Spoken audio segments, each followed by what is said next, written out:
있습니다. 느헤미야 4장 7절에서 23절까지 조금 길지만 한 절씩 교독하도록 하겠습니다.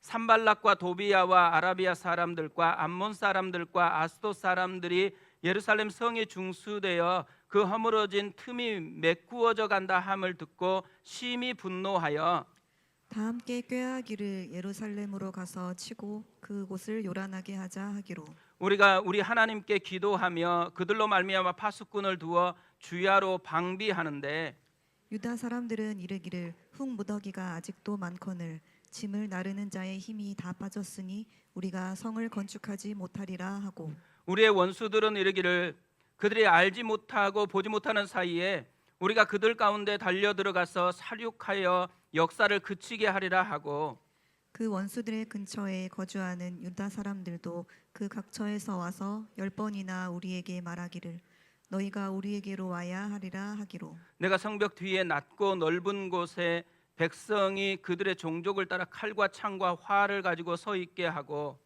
내가 돌아본 후에 일어나서 귀족들과 민장들과 남은 백성에게 말하기를 너희는 그들을 두려워하지 말고 지극히 크시고 두려우신 주를 기억하고 너희 형제와 자녀와 아내와 집을 위하여 싸우라 하였느니라. 우리의 대적이 우리가 그들의 의도를 눈치챘다 함을 들으니라.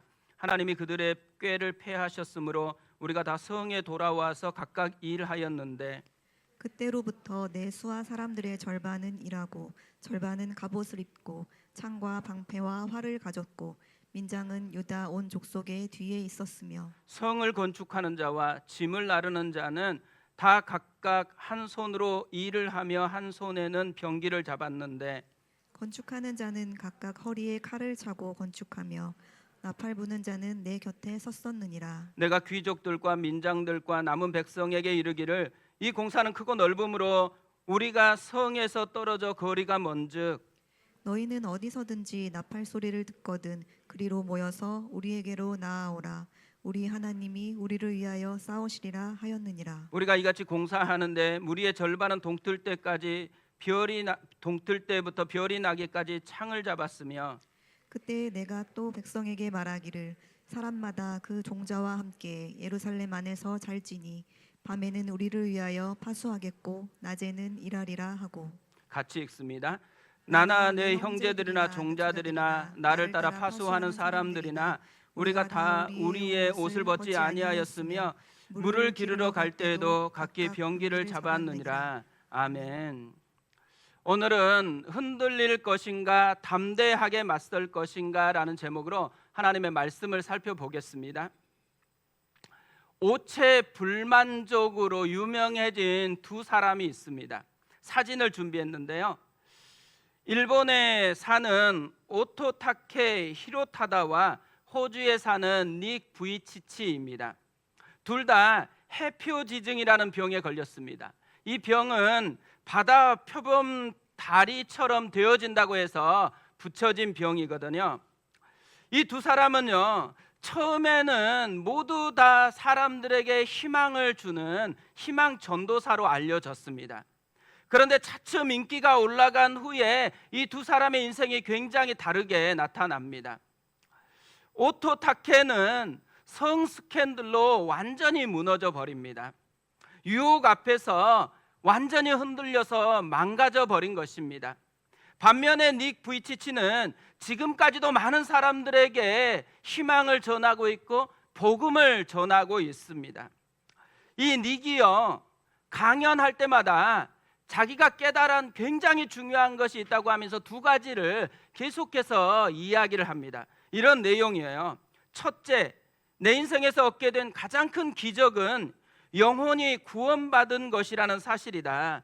성령으로 충만해지고 내가 예수님 안에 거하고 그분이 내 안에 거하시는 동안 예수님과의 관계를 맺는다.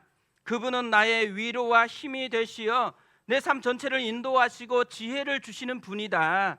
그리고 두 번째는 그분은 이 세상의 어리석은 것들을 사용하여 지혜로운 자들을 부끄럽게 하는 것을 기뻐하신다. 닉이 특별한 슈퍼히어로이기 때문에 이렇게 얘기한 게 아니라는 거예요. 둘 다 똑같이 연약한 인간입니다. 그럼에도 불구하고 이 닉은 오토타케에게는 없는 것이 있는 거예요. 외부로부터, 자기가 아닌 자기 바깥으로부터 공급을 받는 힘이 있다라는 거죠. 자기에게 새로운 힘을 공급하는 것이 신앙이었습니다. 그러니까 신앙이 무기가 되어지는 게요, 이렇게 중요하다라는 것을 보여주는 거죠. 오늘 말씀에도요, 같은 상황인데 다르게 반응하는 사람들이 나오고 있습니다. 이들이 처한 상황은 적들이 쳐들어와서 위협을 하는 상황이었습니다. 7절 8절에 이렇게 이야기합니다. 산발락과 도비아와 아라비아 사람들과 암몬 사람들과 아스돗 사람들이 예루살렘 성이 중수되어 그 허물어진 틈이 메꾸어져 간다 함을 듣고 심히 분노하여 다 함께 꾀하기를 예루살렘으로 가서 치고 그것을 요란하게 하자 하기로. 적들이 누구라는 거예요? 산발락, 도비아, 아라비아 사람들, 암몬 사람들, 아스돗 사람들입니다. 처음에는 산발락과 도비아만 와서 상처 주는 말로 공격을 했어요. 근데 먹히지 않았습니다. 근데 이번에는 더 많은 사람들을 데리고 와서 무장해가지고 위협을 하고 있는 거예요. 두려움을 심어가지고 멈추게 하려고 하는 것이죠. 저는 오늘 말씀을 보다가요, 마귀를 상대하는 것이 어려울 것 같지만 생각보다 쉬운 거구나라는 생각이 들었습니다. 왜냐하면요, 마귀가 공격할 때 이기는 비결이 심플해요. 그냥 하나님의 말씀을 계속 붙들고 가는 거예요.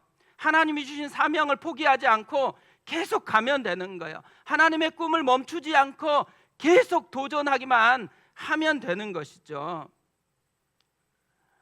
이런 많은 적들이 유혹할 때 계속 그렇게 하면 되는데, 사실 우리의 삶을 보면요, 두 종류의 반응이 우리 삶에도 나타나고 우리 주변에 있는 사람들을 보면 계속해서 두 종류의 삶의 모습이 드러난다라는 것입니다. 흔들리는 사람이 있어요. 담대하게 맞서서 싸우는 사람이 있습니다. 오늘 말씀에도 흔들리는 사람이 나와요. 유다 사람들입니다. 하는 말마다 부정적이에요. 성을 건축하지 못하리라, 역사를 그치게 하리라. 그뿐만 아니죠. 10번이나 찾아와서는 자신들을 지켜달라고 아우성을 펴고 있습니다. 완전히 두려움에 사로잡혀서 흔들리고 있는 모습을 보여주고 있는 거죠. 반면에 느헤미야는 굉장히 같은 상황인데 다르게 반응합니다. 14절에 이렇게 되어 있습니다. 내가 돌아본 후에 일어나서 귀족들과 민장들과 남은 백성에게 말하기를 너희는 그들을 두려워하지 말고 지극히 크시고 두려우신 주를 기억하고 너희 형제와 자녀와 아내와 집을 위하여 싸우라 하였느니라. 그러니까 세 가지를 명하죠. 첫째는 두려워하지 말라는 거예요. 두 번째, 크고 진짜 두려워해야 될 하나님을 기억하라는 거죠. 세 번째로는 담대하게 싸우라는 것입니다. 그러니까 적들에게 쫄지 말고 담대하게 맞서 싸우라고 이야기를 하는 거죠. 분명히 같은 상황이에요. 그런데 한쪽에서는 덜덜 떨고 있어요. 흔들려요. 그런데 한쪽에서는 담대하게 지금 맞서서 싸우고 있는 것입니다. 왜 이렇게 다를까요? 같은 상황인데. 이 유다 사람들하고 느헤미야는 어떤 차이를 가지고 있기 때문에 이렇게 다르게 반응하는 것일까요? 제가 오늘 이 말씀 묵상하다가 발견한 것은 집중하는 방향이 다르기 때문이라는 걸 깨달았습니다. 열심의 문제는 아니에요. 왜냐하면 이들도 지금 열심히 일을 했잖아요. 열심보다는 방향의 문제가 있었다라는 것이죠. 유다 사람들을 한번 생각해 보세요. 지금 이들이 어디에 집중하고 있을까요? 이들이 집중하고 있는 게 무엇인지를요, 오늘 말씀을 보면 두 가지로 우리에게 소개를 합니다. 첫 번째로는 시선이에요. 10절에 이렇게 되어 있습니다. 유다 사람들은 이르기를 흙무더기가 아직도 많거늘 짐을 나르는 자의 힘이 다 빠졌으니 우리가 성을 건축하지 못하리라 하고, 지금 이들이 시선을 향하고 있는 것이 어디예요? 아직도 많이 남은 흙무더기, 그리고 짐을 나르는 지친 사람들입니다. 이들이 게을러서 힘든 게 아니라는 거예요. 이들도 정말 열심히 했어요. 그러다 보니까 힘이 빠지고 지쳐 있는 거죠. 너무 자연적인 일입니다. 그런데 오늘 성경은요, 이런 자연적으로 지친 것에 대해서 강조하고 있는 것이 아니에요. 자연적으로 힘든 것 말고 이들이 지금 진짜 더 지친 이유가 어디에 있냐면 이들의 시선이 잘못됐기 때문이라는 거예요. 아직도 남아있는 흙 무더기만 보고 있기 때문에 더 지쳐하고 있다라고 이야기하고 있는 것이죠. 또 하나요, 이들은 소리를 지금 듣고 있는데 그 듣는 소리 때문에 집중하는 것이 엉뚱한 데로 향하고 있다라는 거예요. 11절 12절에 이렇게 되어 있습니다. 우리의 원수들은 이르기를 그들이 알지 못하고 보지 못하는 사이에 우리가 그들 가운데 달려 들어가서 살육하여 역사를 그치게 하리라 하고, 그 원수들의 근처에 거주하는 유다 사람들도 그 각처에서 와서 10번이나 우리에게 말하기를 너희가 우리에게로 와야 하리라 하기로, 지금 이들이 어느 소리를 듣고 반응하고 있어요? 하나님의 말씀이 아니에요. 이 원수들의 소리를 듣고 그 원수들의 소리에 반응하고 있다라는 거죠. 문제가 있어요. 이들은요, 이 적들하고 너무 가까이 근처에 살고 있었다라는 거예요. 그러다 보니까 이들은 다른 지파에 비해서 계속해서 이 소리를 듣고 있다라는 거예요. 자주 들으니까요, 이들에게 더 많은 영향을 끼쳐가지고 더 약해졌다라는 것을 이야기하고 있는 거죠. 뭘 알려줘요? 가까이 있는 게 뭔지를 살펴봐야 된다는 거예요. 우리가 가까이 하는 사람, 우리에게 영향을 미칩니다. 우리 손에 들고 있는 핸드폰, 보고 있는 내용, 뭔지에 따라서 분명히 우리에게 영향을 미친다라는 거예요. 그러니까 원수들이 아닌 하나님의 소리를 들으려고 하면 뭘 해야 돼요? 하나님의 말씀을 가까이 둬야 돼요. 하나님의 소리를 가까이 두고 있어야 한다라는 거죠. 반면에 느헤미야는요, 집중하는 것이 완전히 다릅니다. 방향이 달라요. 먼저 시선이 달라요. 13절에 이렇게 되어 있습니다. 내가 성벽 뒤에 낮고 넓은 곳에 백성이 그들의 종족을 따라 칼과 창과 활을 가지고 서 있게 하고, 그러니까 느헤미야가 백성을 모았어요. 그런데 장소를 소개해요. 장소가 특별한 의미가 있다라는 이야기인 거죠. 성벽 뒤에 낮고 넓은 곳이라고 얘기해요. 왜 하필이면 낮고 넓은 곳에 모이게 했을까요? 성벽 공사가 전체적으로 잘 보이는 곳이기 때문에 그래요. 지금 느헤미야는 힘들어 지쳐 있는 사람들에게 너희들이 열심히 해서 어떤 열매가 맺혀져 있는지를 보라는 이야기인 거죠. 140년 동안 무너져 가지고 그것이 얼마나 수치였어요. 그런데 지금 열심히 했더니만 모든 게 연결돼 가지고 이 정도로 지금 건축되어 가고 있다라는 것을 보라는 것입니다. 남아있는 흙무더기를 보는 사람하고 점점 되어가고 있고 자기의 수고하는 것이 열매로 맺어지는 것을 보는 사람은 완전히 다른 사람이 되어진다라는 것이죠. 우리가 자주 부르는 찬양이 있어요. 시선이라는 찬양입니다. 내게로부터 눈을 들어 주를 보기 시작할 때 주의 일을 보겠네. 내 작은 마음 돌이키사 하늘의 꿈 꾸게 하네. 주님을 볼 때 모든 시선을 주님께 드리고 살아계신 하나님을 느낄 때 내 삶은 주의 역사가 되고 하나님이 일하기 시작하네. 그러니까 시선이 바뀌면은 보이는 것이 달라진대요. 보이는 게 달라지면 삶이 달라진다라고 노래하고 있는 것이잖아요. 그만큼 시선이 굉장히 중요하다라는 것을 이야기하는 거죠. 그런데 느헤미야는 유다 사람들과 시선이 다르다라는 거예요. 또 하나 소리를 듣는 게 다릅니다. 느헤미야는 지금 백성들에게 선포를 해요. 앞에 떠드는 원수들의 소리가 아니고 하나님의 말씀의 소리에 귀를 기울여야 된다라는 것을 강조하고 있는 거죠. 14절에 이렇게 되어 있습니다. 내가 돌아본 후에 일어나서 귀족들과 민장들과 남은 백성에게 말하기를 너희는 그들을 두려워하지 말고 지극히 크시고 두려우신 주를 기억하고 너희 형제와 자녀와 아내와 집을 위하여 싸우라 하였느니라. 그러니까 느헤미야의 선포하는 핵심 메시지는 뭐예요? 지극히 크시고 두려우신 주를 기억하라는 것입니다.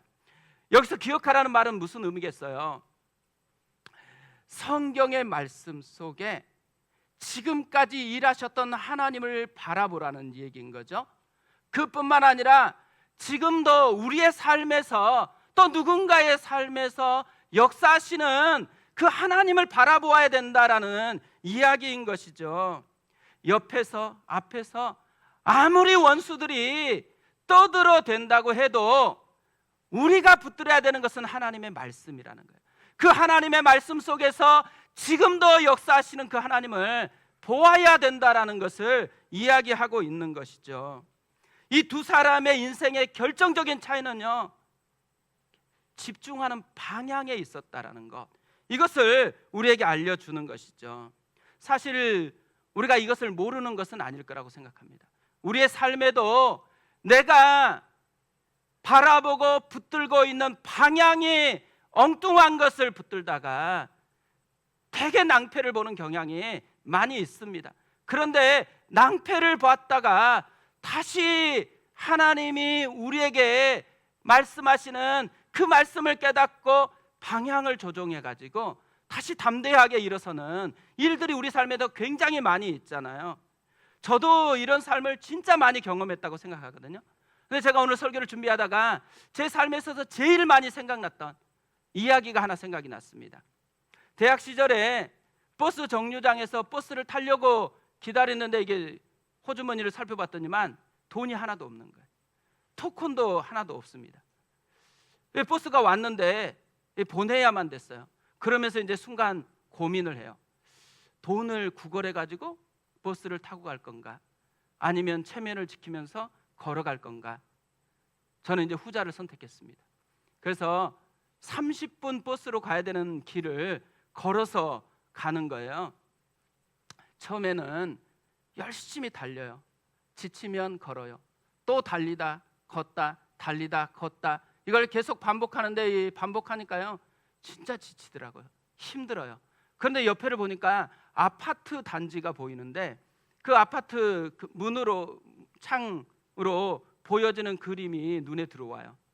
가족들이 다 모여갖고 저녁 식사를 하고 있는 거예요. 그 마음이 너무너무 우울해지는 것입니다.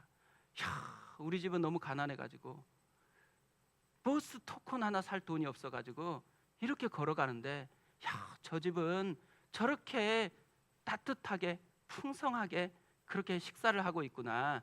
그냥 마음이 점점 힘들어집니다. 옆으로 가면, 차가 지나가면 너무너무 마음이 불편해지는 거예요. 외제차가 지나가면 마음이 분노가 치밀어 오르는 이런 일들이 막 생겨나는 거예요.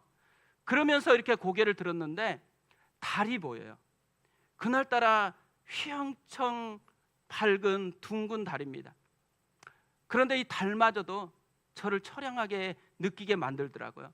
근데 순간 하나님이 저에게 속삭이셨어요. 주승아, 저 달은 누구 거니? 답은 쉽죠. 하나님 아버지 거죠. 조금 있으니까 또 한 번 질문했습니다. 아버지 거는 누구 거니? 생각해 보니까 아들 거더라고요. 내가 아들이잖아요. 그러니까 달이 내 거더라고요. 집 아파트값 달하고 비교해 보세요. 아무 게 상대가 안 됩니다. 저 달이 내 거였구나. 저 별들이 다 내 거구나.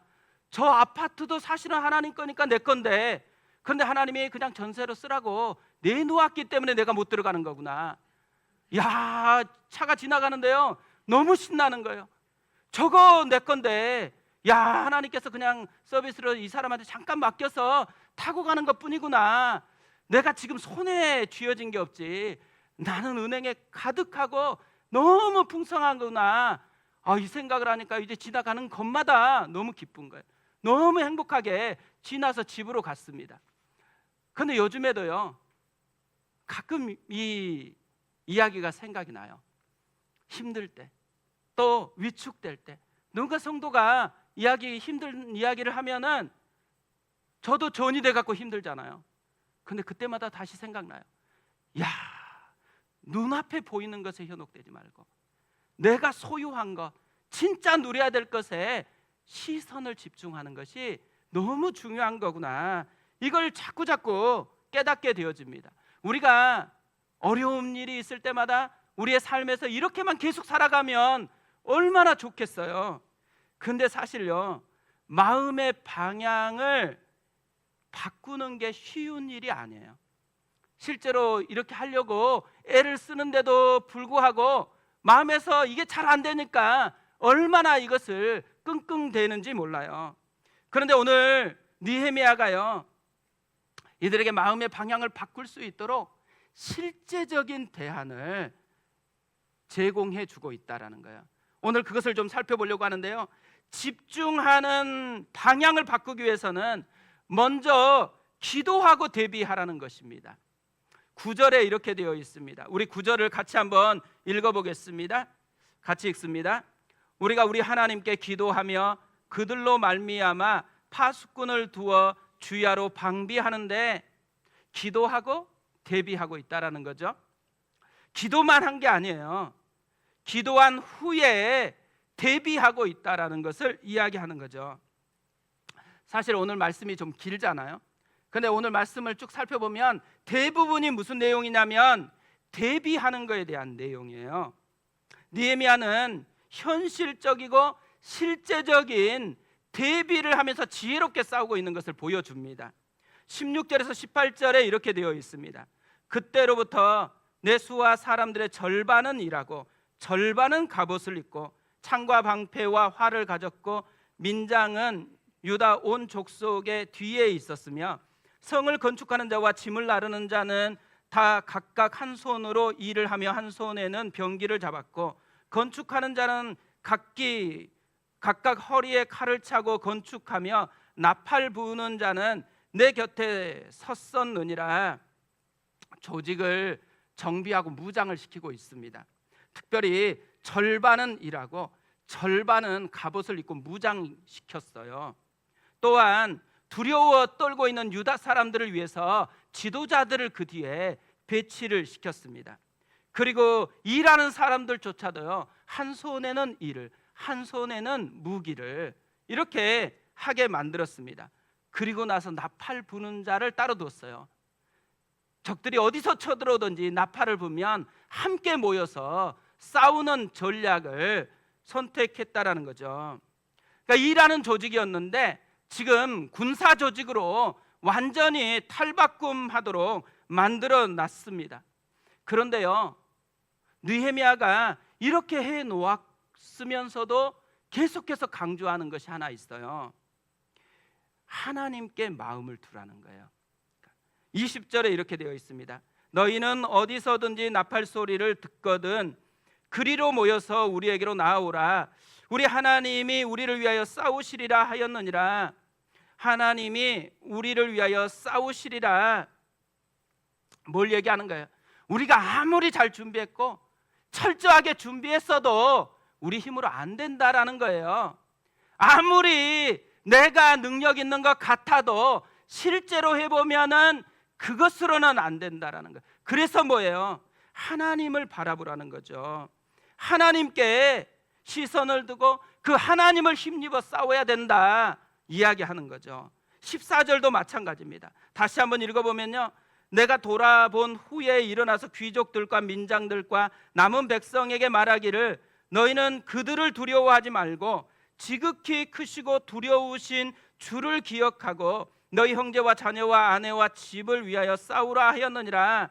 지극히 크시고 두려우신 주를 기억하고 뭘 얘기하고 싶은 거겠어요? 느헤미야는요, 우리가 연약하다라는 걸 안다라는 거예요. 우리가 아무리 준비했어도 우리 힘으로는 안 된다라는 것을 안다라는 거예요. 그래서 연약한 우리를 보지 말고 지극히 크고 두려우신 하나님을 붙들어야 된다라고 이야기하고 있는 거죠. 기도하는 것하고요, 대비해서 싸우는 것, 이 두 가지가 요즘에도 계속 일어나고 있다고 생각합니다. 현대 교회는 기도하는 것하고 대비하는 것, 이 둘 중에 어떤 것을 더 잘할까요? 어떤 걸 더 힘들어할까요? 저는 이걸 묵상하다가요, 현대 교회는 기도하는 걸 힘들어하는구나라고 생각을 했습니다. 요즘 교회들은요, 대안을 잘 만들어요. 회의를 굉장히 잘합니다. 그리고 여러 가지 정보들을 통해서 뭐가 문제다 그러면 그 문제에 대한 대안을 금방 만들어내는 것 같아요. 그리고 그 대안이 좋아요. 그런데 신기해요. 대안을 만들어 놨는데도 불구하고 확신이 부족합니다. 이게 그대로 될까? 이렇게 좋은 건데 이게 그대로 이루어질까? 이런 불안함이 자리 잡고 있는 것들을 보는 거죠. 뭘 느끼는 것일까요? 아무리 좋은 대안이어도 우리 힘으로는 감당할 수 없는 것을 느끼고 있다라는 것이죠. 그렇기 때문에 뭐가 필요한 거예요? 그렇기 때문에 먼저 기도하는 것이 필요하다라는 것이죠. 느헤미야는요, 이것을 알고 있었던 것이에요. 적들이 쳐들어왔어요. 대안도 만들었어요. 그러나 그 모든 것보다 먼저 기도하는 것이 필요하다라고 여겨져서 먼저 기도하고 대안을 제시하고 있다라는 거죠. 느헤미야가 이것 한 번만 그런 게 아니에요. 우리가 지난주에 살펴봤지만 산발락과 도비아가 쳐들어왔을 때 상처 주는 말을 할 때 느헤미야가 먼저 했던 게 뭐예요? 기도였어요. 기도. 적들과 상대하는 게 아니고 하나님께 기도함으로 나아갔다라는 것을 우리가 알게 되어지죠. 느헤미야는요, 항상 먼저 기도했고 그 기도한 후에 하나님을 힘입어서 대안에 도전을 했다라는 거예요. 그런데 유다 사람들은요, 기도하지 않았어요. 열심히 일했어요. 기도하지 않았어요. 어떤 일이 일어났죠? 염려해요. 불안해해요. 두려워해요. 빌립보서 4장 6절 7절에 이렇게 말씀합니다.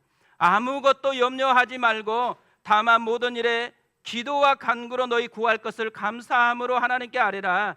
그리하면 모든 지각에 뛰어난 하나님의 평강이 그리스도 예수 안에서 너희 마음과 생각을 지키시리라. 저는 우리 마음이요, 염려 생산 공장 같구나라는 생각을 정말 자주 합니다. 누군가 얘기를 나눠보면 대부분이요, 금방 염려거리들이에요. 희한하게 방금 전까지 담대하라고 기도하고 하나님 믿고 나아가자라고 얘기했잖아요. 얘기가 끝마치자마자 조금 있으면 생각을 하고 그 생각은 어디로 흘러가요? 또 염려하는 것으로 흘러가는 이 이상한 모습이 우리 가운데 있습니다. 그러면서 자연스럽게 인간은 염려 생산을 하는 거구나, 이걸 계속해서 접하게 되어지죠. 그런데요, 이런 염려 생산 공장을 강하게 멈추게 하는 방법이 있대요. 기도입니다. 기도. 특별히 감사를 담은 기도가 염려를 멈추게 한대요. 대신 뭘 누리게 해요? 하나님의 평강을 내가 누리도록 내 삶을 이끌어 간대요. 느헤미야가요, 이런 기도의 능력을 삶으로 경험한 거예요. 그래서 가장 먼저 기도하고를 선포하고 있는 거죠. 실제로 느헤미야가 여기서만 기도한 거 아니잖아요. 느헤미야는 기도의 사람이었어요. 예루살렘 성에 소문이 들었을 때 기도하기 시작했습니다. 왕이 물었을 때 기도하기 시작했어요. 또 이렇게 적들이 지금 쳐들어와서 위협하니까 계속해서 기도하고 있어요. 문제가 생길 때마다, 일이 생길 때마다 그는 먼저 기도를 하고 있는 거예요. 그리고 나서 그 기도에서 주신 하나님의 마음, 하나님의 아이디어를 가지고 삶에 적용하고 있는 이 정말 믿음의 선순환이 일어나고 있는 거죠. 우리가요, 느헤미야에게 진짜 배워야 되는 것, 기도가 삶의 무기라는 것입니다. 우리 삶에 기도만큼 강력한 무기가 없다라는 것, 이걸 배워야 돼요. 그리고 뭐 해야 돼요? 기도를 해야 돼요. 뭘 하든지 시작할 때 기도를 해야 됩니다. 아침 처음 시간 깨어나면요, 기도부터 해야 돼요. 하나님의 능력을 내 삶에 드러내달라고 기도하면서 시작해야 되죠. 특별히 염려가 찾아올 때, 두려움이 있을 때, 고민이 생길 때 기도해야 됩니다. 하나님 앞에 먼저 기도함으로 나아가야 된다라는 거죠. 우리는 한국 교회에서 자라나서 여기 신앙생활을 하고 있잖아요. 한국 교회의 가장 도드라진 장점이 뭐예요? 기도죠. 주여 삼창, 한국 교회만 있는 거. 새벽 예배, 금요 철야 다 한국 교회에 있는 거거든요. 한국 교회는 기도와 헌신으로 세워진 교회입니다. 저는 자라나면서요, 이 교회가 기도하는 것이 얼마나 중요한지를 정말 귀에 못이 박히도록 듣고 자라났거든요. 그리고 그것을 또 많이 경험하면서 살아온 것 같아요. 그런데 제 안에 가장 강력하게 꽂혀 있는 기도의 이야기 중에 하나가 엑스플로 74 집회에 대한 이야기입니다.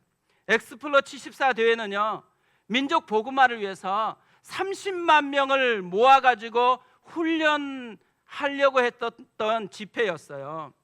공식 집계된 훈련생만 32만 3,419명이었더라고요. 저녁 집회는 무려 158만 명이 왔어요. 그래서 기네스북에 등재가 되어 있는 것입니다. 이때요, 1974년도에 한국 기독교 인구가 얼마였는 줄 아세요? 290만이었더라고요. 그런데 1년 지난 75년 7월 달에 조사해 보니까 110만 명이 늘었어요. 400만 명이 되어졌다 그래요. 그리고 그 다음 해부터 매년 20%씩 성장하게 했던 기폭제가 되었던 집회가 엑스플로 74 집회라고 이야기를 합니다. 그런데 이 집회가요, 1972년에 미국 달라스에서 엑스플로 72 대회의 마지막 날 밤에 김중곤 목사님이 74년도에는 한국에서 30만 명 모여갖고 엑스플로 74를 개최하겠다고 선언한 것 때문에 생겨났습니다. 이 소식을 한국에 있었던 간사님들이 듣고는 다 염려하기 시작했어요. 염려가 되어지면 안 될 이유가 엄청 잘 보이잖아요. 그래가지고 이분들이 이제 이게 불가능한 이유를 하나씩 생각해서 큰 전지에다 적었어요. 그랬더니만 74종류 정도로 이렇게 모아졌대요. 이 전지를 보이니까 김중훈 목사님이 그 모여있는 간사님들에게 이렇게 질문을 했다고 합니다. 이거 굉장히 유명한 질문입니다. 잘 들어보세요. 민족 복음화는 하나님의 뜻입니까? 아닙니까? 민족 복음화가 하나님의 뜻이라면 방법 또한 하나님께 있습니다. 인간적인 잣대를 가지고 불가능하다고 하는 것은 옳지 않습니다. 그런 후에 스가랴서 4장 6절을 다 펼쳐라 그러고 읽게 했습니다. 그가 내게 대답하여 이르되 여호와께서 스룹바벨에게 하신 말씀이 이러하니라. 만군의 여호와께서 말씀하시되 이는 힘으로 되지 아니하며 능으로 되지 아니하며 오직 나의 영으로 되느니라. 이때부터 말씀을 붙들고 염려 대신 기도하기 시작한 거예요. 4박 5일 동안 금식하면서 기도했습니다. 그러면서 한 가지 모토가 생겨났어요. 되게 유명한 모토입니다. 성령보다 기도보다 앞서지 말자. 이게 이때 생겨난 모토라 그래요. 그러면서 하나님이 주신 아이디어들을 모아가지고 하나하나 준비해서 놀라운 하나님의 역사가 일어나게 만든 것입니다. 문제가 생기면요, 끝없이 염려하는 사람이 있어요. 그리고 염려를 자꾸 전파하는 염려의 전도자들이 있어요. 그런데요, 염려가 찾아오는 아무리 큰 문제여도 기도하는 사람이 있습니다. 신기한 것은 기도하는 순간 염려거리가 너무 많고 깊은 것 같은데도 담대함이 우리 속에 주어진다라는 것이죠. 그래서 한국 교회는 기도가 만든 능력이 뭔지를 생생하게 경험한 거예요. 그래서 한국 교회에 유명한 말을 하나 만들었죠. 모이면 뭐예요? 모이면 기도하고, 흩어지면 뭐예요? 흩어지면 전도하자. 모이면 기도하고 흩어지면 전도하자. 저는 우리가요, 다 이런 한국 교회의 혜택을 받은 사람이라고 생각합니다. 여기 예배드리고 있는 한 사람 한 사람은요, 내가 선택해서 교회로 온 것 같지만 사실 그렇지 않아요. 내가 예수를 믿는 것 같지만 그렇지 않습니다. 주님이 우리를 불러서이기도 하지만 누군가의 기도가 있었던 거예요. 누군가의 헌신이 있었던 거예요. 누군가의 기도와 헌신이 지금 나를 만들어낸 거거든요. 왜 만들어냈을까요? 바톤을 다음 사람에게 잘 넘겨주라고 우리에게 이 은혜를 주신 거예요. 우리는 지금 기도와 헌신의 바톤을 들고 있어요. 우리 다음 세대에게 이걸 정말 잘 넘겨주어야 합니다. 그래서 우리의 다음 세대도 우리를 통해서 하나님이 지금도 일하고 있고, 어떤 문제가 생기든지 기도하면 염려 대신에 담대함이 생긴다는 것을 보여줘야 되고, 우리 안에 우리 생각보다, 우리의 연약함보다 더 크신 살아계신 하나님이 역사하고 있다는 것을 전수해 주어야 한다는 거죠. 저는 지난 한 주간 금식을 했거든요. 그렇다고 세 끼를 다 금식한 거 아니에요. 금식했다가 왜 살은 안 빠졌지 이렇게 생각할 수 있어서 한 끼씩만 금식을 했습니다. 금식을 하면서요, 발견한 게 있어요. 금식한 이유는 이렇게 성도님 중에 힘든 분이 있기 때문에 힘든 부분들이 하나님의 은혜가 좀 나타났으면 좋겠다고 생각해서 금식을 한 거거든요. 제가 금식을 하다가요, 참 내가 연약하구나 이 생각이 불쑥 들었습니다. 그리고 우리가 진짜 연약한 그런 존재구나 이 생각이 굉장히 깊이 다가오더라고요. 기도하는 거 쉬운 줄 알았는데요, 기도하는 게 생각보다 쉬운 게 아니더라고요. 금식하면서 마음의 방향을 바꾸려고 하는 거잖아요. 그런데요, 마음의 방향이 바뀌어지는 게 쉬운 게 아니더라고요. 금방 하나님께 간절하게 기도할 때는 괜찮은 것 같았는데 기도를 끊고 나면 다시 생각이 나는 거예요. 근데 그 생각이 염려로 가지 막 기대감으로 충만해지는 게 아니더라고요. 그러면서 인간이 정말 연약하구나 이 생각을 깊이 하고 있었거든요. 근데 문득 말씀이 생각난 거예요. 이 말씀이 얼마나 위로가 됐는지 모릅니다. 마태복음 11장 28절 30절 말씀입니다. 수고하고 무거운 짐진 자들아 다 내게로 오라. 내가 너희를 쉬게 하리라. 나는 마음이 온유하고 겸손하니 나의 멍에를 메고 내게 배우라. 그리하면 너희 마음이 쉼을 얻으리니 이는 내 멍에는 쉽고 내 짐은 가벼움이라 하시니라. 수고하고 무거운 짐진 자들에게 다 오라고 초대했습니다. 왜 예수님이 수고하고 무거운 짐진 자들에게 오라고 초대했을까요? 연약하기 때문에. 자기 힘으로는 감당할 수가 없으니까 그 연약함을 아시고 오라는 것입니다. 내가 대신 싸워주겠다라는 거죠. 내가 너에게 힘이 되어주겠다라는 의미인 거잖아요. 근데 이 말씀을 보는데 문득 청년 시절에 있었던 일이 하나 생각나더라고요. 청년 시절에 제가 간사를 하고 있었거든요. 그런데 주일날 새벽인데 전화가 왔어요. 자매인데 술이 떡이 됐어요. 막 횡설수설하고 혀가 꼬여갖고 막 얘기를 하고 욕을 하고 막 계속 듣는데 1시간 이상 전화를 들었어요. 근데 왜 전화를 했지 이 새벽에? 생각해보니까 얘가 오늘 술이 이렇게 떡이 돼가지고 교회 못 나오겠다는 얘기 하려고 저한테 전화한 거였어요. 그래서 제가 그래도 나와라. 예배는 하나님께 나아가는 거지 사람 시선 별로 중요하지 않는 거야. 나와. 그랬더니만 진짜요, 2시에 예배를 드리는데 나왔더라고요. 술이 엄청 취한 분들은 아실 거예요. 술 냄새가요 안 빠져요. 그래서 예배당에 들어왔는데 술 냄새가 쫙 퍼지는 거예요. 그 사람들이 전부 다 예배를 드리다가 고개를 막 돌려가지고 누가 술을 먹었지 막 이렇게 찾아보고 있는데 찾는 건 또 어렵지 않더라고. 왜냐면 아직 얼굴이 빨개가지고 이게 금방 알아요. 그런데도 꿋꿋하게 예배를 드리고 마쳤어요. 그래서 우리가 지체들이 다 모여갖고 얘를 축복했습니다. 왜 축복해요? 사람 시선 의지하지 않고 하나님을 의지하는 것. 너 이게 인생에 진짜 하나님 기뻐하는 일을 한 거다. 그러면서 우리도 그래야 된다고 마음껏 축복을 했습니다. 예수님은요 이렇게 말하지 않았어요. 야, 너 술 너무 챘다. 술 좀 빠지고 나서 예배로 와. 야, 너 그 사는 게 뭐니? 그렇게 초라하고 그렇게 죄에 길들여져 가지고 야, 조금 죄 좀 떨어뜨리고 조금 상태 좋아지면 나한테 와라. 주님이 그렇게 하지 않았어요. 죄 있는 모습 이대로 와라. 허물 있는 모습 그대로 와라. 병들었어도 괜찮다. 목마른 채로 그대로 나오라고 초대한 것이죠. 주님은요 교회를 목욕탕 같이 만드신 거예요. 우리가 목욕탕 가는데 때가 있고 그래서 가는 거잖아요. 목욕탕 가는데 한번 초벌구이해서 좀 깨끗하게 하고 그렇게 가지 않잖아요. 죄 있는 모습 그대로, 수고하고 무거운 짐을 진 그대로, 연약한 것 그대로 주께서 나오라고 해요. 그러면은 주님이 도우시겠다라는 거죠.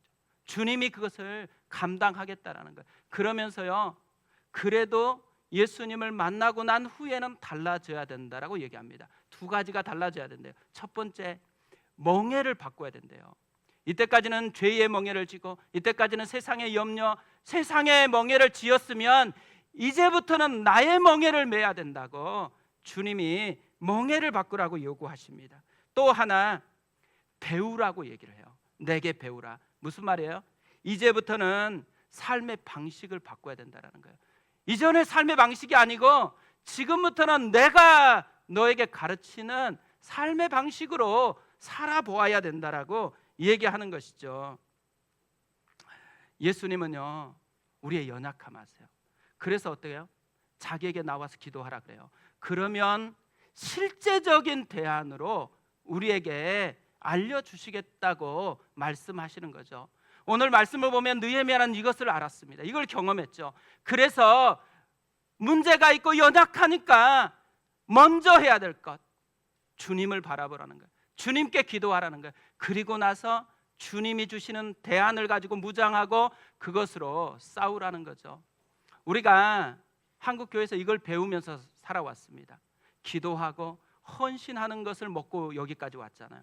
우리 다음 세대들에게 우리가 경험했던 이 기도하는 것과 헌신하는 것, 이것을 잘 물려주는 그런 삶, 그런 교회가 되어졌으면 좋겠습니다. 우리 그 마음을 가지고 찬양하고 기도하겠습니다.